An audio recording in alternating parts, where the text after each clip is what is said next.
नमस्कार दोस्तों, स्वागत है आपका भक्ति धारा चैनल पर। अगर आपने अभी तक इस चैनल को सब्सक्राइब नहीं किया है तो सब्सक्राइब करें और बेल आइकन को दबा दें। एक बार महायोगी गोरखनाथ कबीर से मिलने गए। वहाँ कबीर की बेटी कमाली भी थी। कमाली कबीर की बेटी नहीं थी, वह किसी और की बेटी थी और कबीर ने उसे जीवन दान दिया था। तब से कमाली कबीर की बेटी की तरह रह रही थी। इसके बाद कबीर ने गोरखनाथ से संत रैदास के पास जाने को कहा। इस पर गोरखनाथ हिचकिचा गए। वे नाथ पंथ के सिद्ध और एक जूता बनाने वाले के पास जाएं। लेकिन कबीर की जिद के आगे गोरखनाथ की एक नहीं चली। कबीर, कमाली और गोरखनाथ तीनों संत रैदास के पास पहुँचे। गोरखनाथ और कबीर को देखते ही संत रैदास भाव विह्वल हो गए। उनकी आंखों से खुशी के आंसू बहने लगे। वे सोचने लगे कि मेरे जैसे साधारण आदमी के घर कबीर और गोरखनाथ आए हैं। जिस समय तीनों पहुँचे, रैदास जूते सी रहे थे। तीनों को बैठने को कहकर रैदास 2 गिलास पानी ले आए। एक उन्होंने कबीर को दिया और दूसरा गोरखनाथ को। कबीर ने तुरंत वे पानी पी लिया, लेकिन गोरखनाथ ने पानी नहीं पिया। उन्होंने सोचा कि बिना हाथ धोए रैदास ने चमड़े वाले हाथ से ही उन्हें पानी दे दिया। इस कारण उन्होंने कहा कि रास्ते में वे पानी पी कर आए हैं। तब रैदास ने वह पानी कमाली को दे दिया। इस घटना को काफी दिन हो गए। गोरखनाथ जी अक्सर अदृश्य होकर आकाश मार्ग से विचरते थे।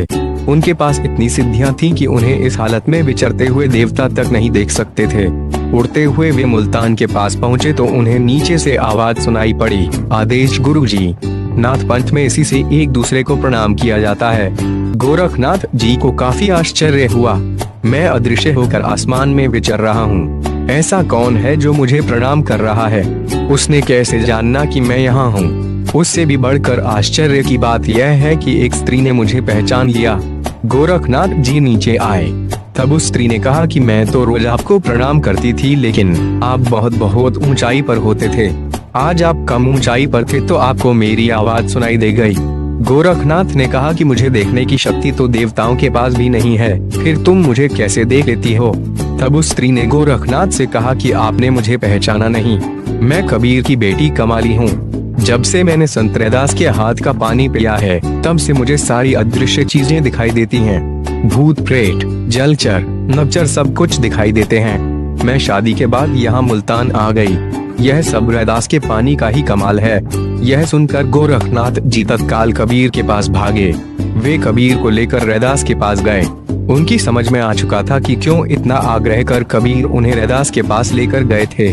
रैदास ने दोनों को बैठाकर सत्संग की बातें शुरू कर दी। गोरखनाथ जी सोच रहे थे कि आज रैदास पानी के लिए पूछ ही नहीं रहे हैं। यह सब भांपकर रैदास ने कहा, गोरखनाथ जी, वह पानी तो मुल्तान गया। तभी से यह कहावत मशहूर हो गई, हर चीज का एक निश्चित मुहूर्त होता है। अब वह मुहूर्त फिर नहीं आएगा। अब मैं चाह कर भी आपको वह पानी नहीं पिला सकता। उस पानी को पीकर कमाली मुल्तान चली गई।